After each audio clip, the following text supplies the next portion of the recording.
These NFL records feel fake, but they're real. 66-yard kicks, 8-pick games, 20-year streaks. Some were luck, some were violence. None have been broken. Here's why they probably never will be. Most rushing yards in a season, 2,105. Eric Dickerson. Relieved. Eric Dickerson ran for 2,105 yards with goggles and a single bar helmet. Crimson. In 1984, Eric Dickerson rushed for 2,105 yards in just 16 games. That's 131 yards per game for 4 months straight. He didn't split carries. He was the offense. Dickerson hit holes like they owed him something and wore down entire defenses by halftime. His upright running style looked smooth, but the results were violent. Even with a 17-game season now, nobody's touched his number. Derrick Henry came close, but in today's NFL, no running back gets that many carries for that long. They're rotated, protected, replaced. Dickerson didn't have a pitch count. He had a mission. And 40 years later, he's still on top. Most rushing yards by a rookie, 1,808. Eric Dickerson. Relinquishing didn't just arrive. He stomped into the league and took over immediately. In 1983, Eric Dickerson set the rookie rushing record with 1,808 yards, and he did it with no easing in, no adjustment period, just domination. He had 8 100-yard games, 4 150-yard games, and 2 over 190. Dickerson ran like he had something to prove. His vision, his stride, and his ability to stay upright through contact were ridiculous. Most rookies today split carries or rotate through packages. Dickerson, he got the full workload and carried it like a veteran. His number has survived legends like Adrian Peterson and Ezekiel Elliott. To break it now, a rookie would need to start week 1, stay healthy, and carry a franchise. Rare combo. Most games with 100-plus receiving yards, 76. Jerry Rice. Jerry Rice hit 100 receiving yards 76 times. That's not dominance, that's routine. Jerry Rice crossed the 100-yard mark 76 times in his career. That's almost 5 full seasons of triple-digit games. Most players hope to hit that milestone a few times a year. Rice made it feel automatic. His routes were clean, his timing was perfect, and his effort, ruthless. Even when defenses keyed on him, he found space. Some receivers get hot. Rice stayed hot for 2 decades. Nobody else has touched that number. Not Fitzgerald, not Moss, not T.O. And today's game isn't built for it. Stars rotate, offenses diversify. But Rice, he was the constant. Every game, every era, always open. Most rushing touchdowns by a rookie, 18. I. Dickerson, G. Brown. Strengthening. Eric Dickerson and Gale Brown both dropped 18 rushing touchdowns as rookies, and nobody's passed them. Crimson. Eric Dickerson, 1983, and George Brown, 1960, share the record for most rushing touchdowns by a rookie, 18. It's a number even legends haven't topped. Most rookies today don't get red zone carries. They're third string or rotated in behind vets. But Dickerson and Brown, they were the entire ground game. Both had immediate chemistry with their O-lines and punished defenses inside the 5. Since then, nobody's cracked 17. Even standout rookie years like Zeke, Saquon, and Najee didn't touch this mark. You need a team that builds its whole offense around a first-year running back. And in today's pass-first NFL, that strategy is extinct. The record holds. Most career rushing yards, 18,355. Emmitt Smith. Emmitt Smith ran for 18,355 yards, and no one's even close. Emmitt Smith owns the NFL's all-time rushing crown with 18,355 yards. That's not just a record, it's a mountain. Walter Payton is second, but still nearly 1,500 yards behind. Adrian Peterson didn't catch him. Barry Sanders retired early. Emmitt just kept going. He wasn't the fastest, he wasn't the flashiest, but he was relentless. He had 11 straight 1,000-yard seasons, played through injuries, and delivered when it mattered. Today, Backs burn out after 5 or 6 years. They split carries, get rotated, or leave for payday. Smith was different. He played 15 years and finished with over 4 miles of rushing yards. No load management, no pitch count, just history. Most career rushing touchdowns, 164. Emmitt Smith. Emmitt Smith hit the end zone 164 times.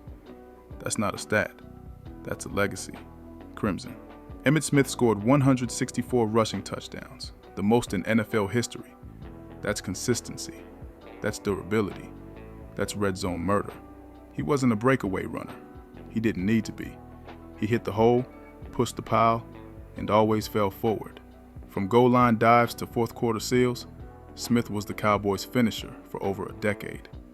LaDainian Tomlinson got close with 145, but nobody else has really threatened it. Running backs today don't get the same workload, and they definitely don't get that many scoring chances. Emmitt had the line, the volume, and the trust. To break 164, you'd need a perfect career from start to finish. Nobody's built like that anymore. Most 200-yard rushing games, 6. Adrian Peterson. Adrian Peterson ran for 200 yards 6 times. 6. That's not human. 200-yard rushing games, 6 in total. That means multiple times a year, he just took over. No game plan, no trick plays, just handoff, destruction, repeat. Most backs never hit 200 once. Peterson did it 6 times across multiple seasons, against playoff teams, in blowouts and in comebacks. His mix of power, speed, and stamina was rare, maybe unmatched. He didn't avoid contact, he welcomed it. In today's NFL, coaches pull starters before numbers get that high. Defenses adjust, carries get split. But Peterson got fed and delivered violence. 6 200-yard games isn't just a record, it's a warning label. Most rushing attempts in a season, 416, Larry Johnson.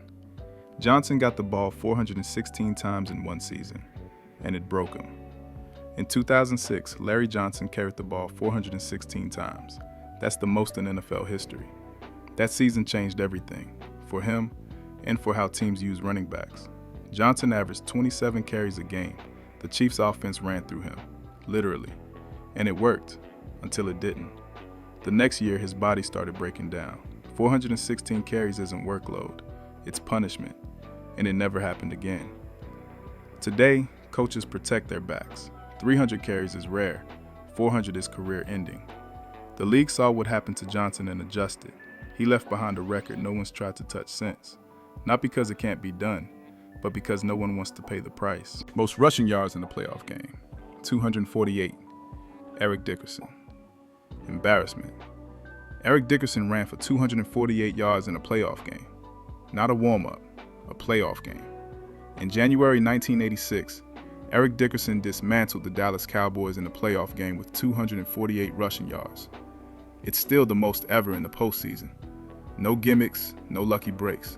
Just dominant, one-cut, track runner-style rushing against the real defense. Playoff football is tighter. Defense is key in. There's no room for error. But Dickerson didn't care. He took the pressure and used it like fuel. The Rams rode him all day.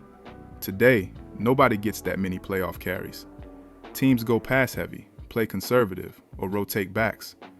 To beat 248, you'd need 30-plus touches, a collapsing defense, and an all-time performance.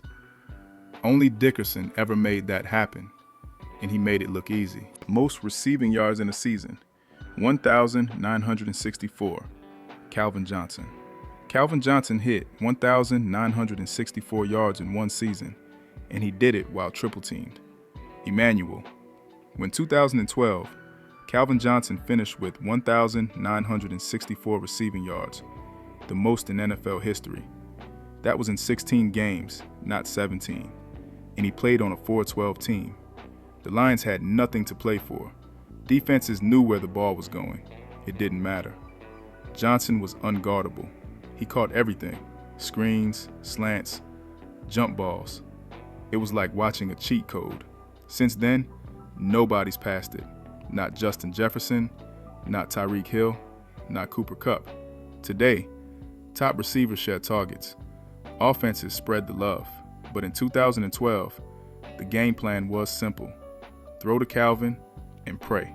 That record stands because it took volume, freak talent, and total chaos to make it happen. Most receiving touchdowns in a season, 23, Randy Moss. Randy Moss caught 23 touchdowns in 1 year. Defenses saw it coming and still couldn't stop it.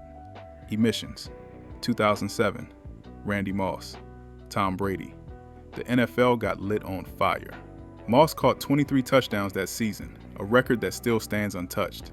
He did it with speed, length, timing, and disrespect. In the red zone, Moss wasn't a receiver. He was a problem. Every time Brady looked up, Moss was open. Deep fades, corner routes, goal line fades. It was surgical. Since then, no one's cracked 20. Offenses are too balanced now.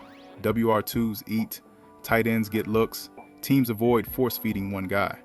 But 2007 wasn't about balance. It was about domination. And Moss turned every defensive back into a victim. That season was lightning. You can't catch it twice. Most receiving yards in a rookie season, 1,473. Bill Groman. Relieved, Groman set the rookie receiving record in 1960, and 60 years later, it still stands.